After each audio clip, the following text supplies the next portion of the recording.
So you're thinking about moving to Austin. Well, today we're going to be talking all about the Austin real estate market. Let's go.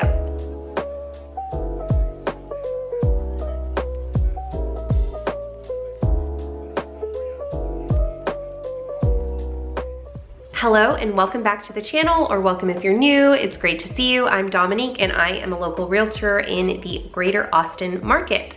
So today we're going to be talking numbers and statistics.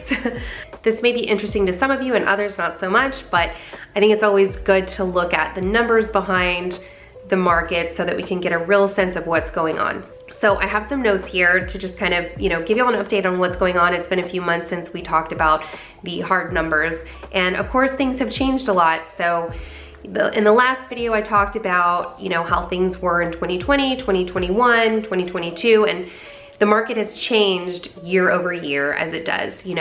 Generally we start to see things pick up in the spring, summer, and then things tend to slow down. So in 2022, we saw a huge and sharp decline starting in about April.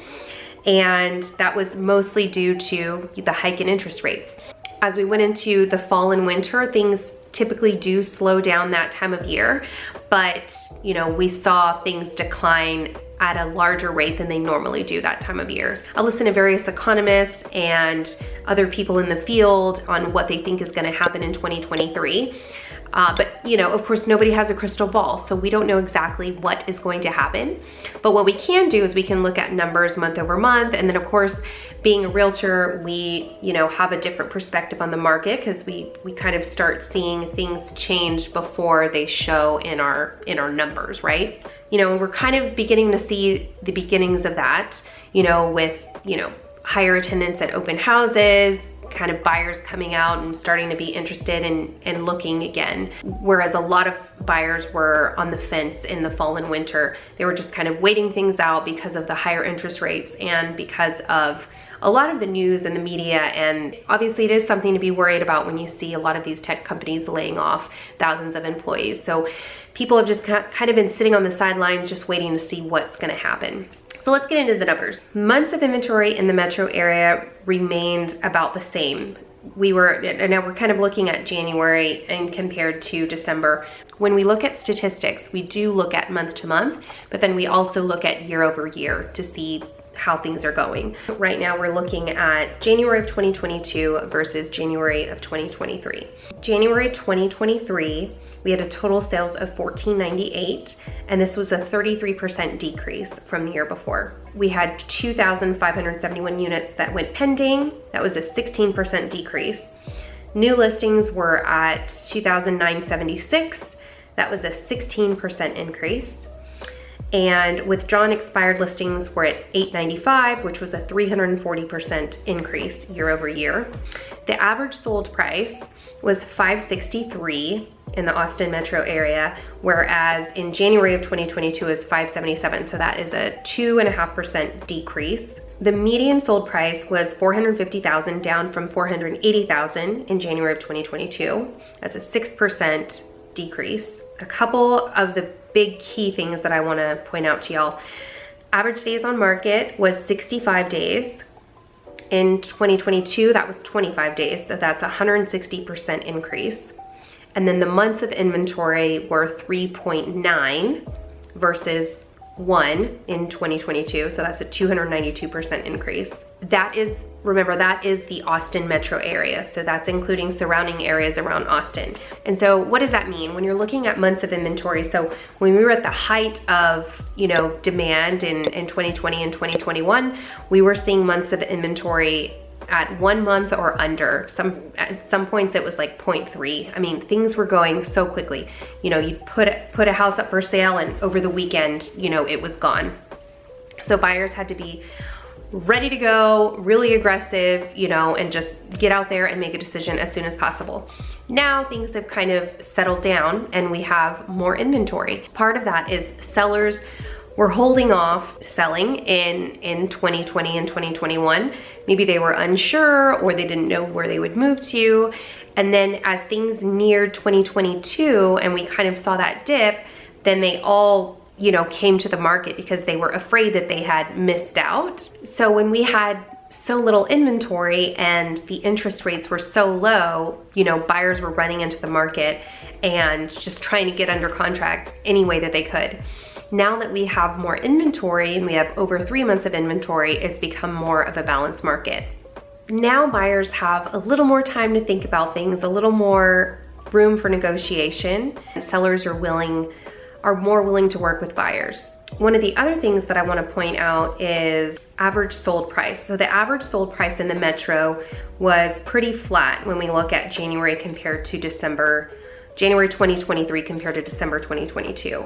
So that may be an indication that we've hit bottom. And I've seen many people say that, you know, that Q4 of 2022 may have been the bottom of the market. Now, one positive thing that we've seen is there has been an increase in contracts. You know, there was definitely a significant decline in contracts over the course of 2022 because of the interest rates. And they got to over 6% and at some points over 7%.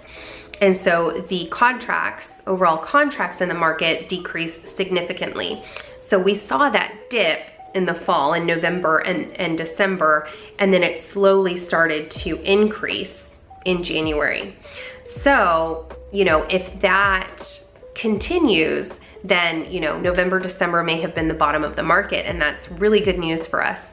So the CPI report came out recently, the Consumer Price Index report, and what we were hoping to see was that the Fed has gotten more of a handle on inflation, but it seems like their hike in interest rates haven't made the difference that they were hoping for.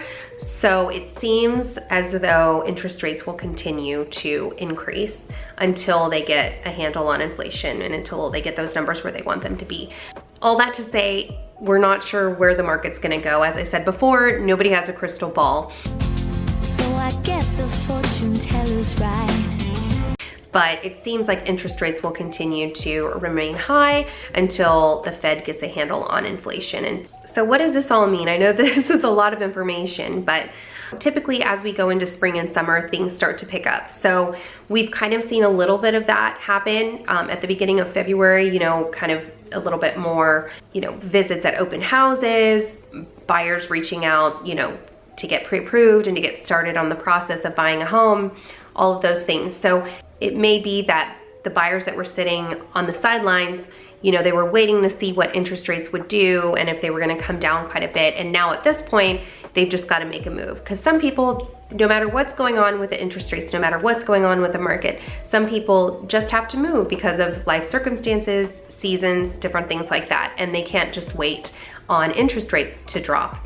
With our clients who just need to make a move now, they're kind of going in with the thought process that they're going to plan on refinancing once rates do drop. So we're definitely keeping our thumb on the market and helping our clients in whatever way we can with the current information that we have. You know, as I've said in previous videos, one of the things that contributed to the high demand was the low interest rates that we had, stimulus money coming into our economy, and then also an influx of residents from, you know, all over the country. A lot of Californians, of course, but a lot of people from the East Coast too. We have had clients from all over the country. I was just reading an article the other day and it was talking about how many residents have left California, and it's just an incredible amount of residents that have left California and have mostly come to Texas or have gone to Florida. That all contributed to that high demand that we saw. So things have just kind of gotten back to more of a normal market.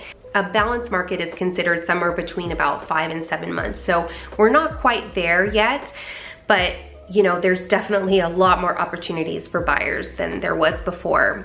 So if you're a buyer, you know, now is a great opportunity. And you know, I posted a video recently on my Facebook and I was just talking about how spring and summer are always the busiest times of year. So if you can get a jump and you can start sooner before everybody else gets the idea that they want to start looking for a house, then that is always the best route to go.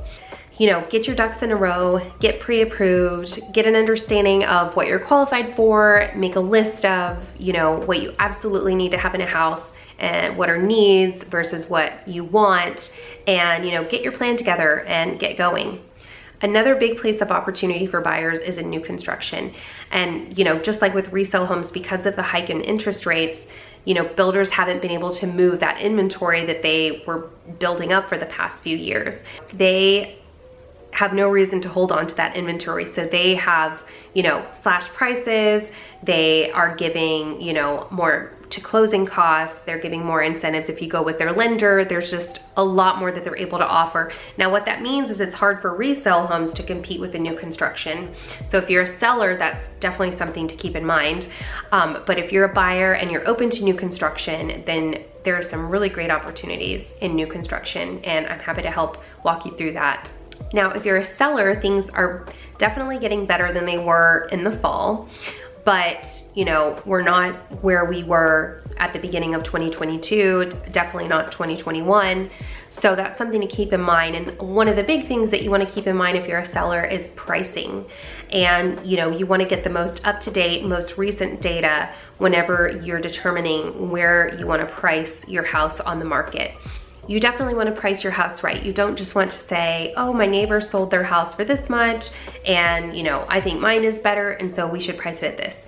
No, you definitely want to get into the data and price it correctly based on the current market conditions and how things are moving in your neighborhood. Okay, guys, we made it to the end of the video. If you're still here, I really appreciate your time. I hope that this was helpful to you. Of course, if you have any questions, let me know. You can leave a comment below, or I have my email listed in the description. And if you are thinking of moving to the Austin area, whether it be in the next 30, 60, 90 days, I would absolutely love to help you. I would love to be a resource for you and get started on the process. Thank you again for watching. Don't forget to like and subscribe and hit the notification bell to stay connected with me. And I will see y'all very soon in the next video. Have a great day.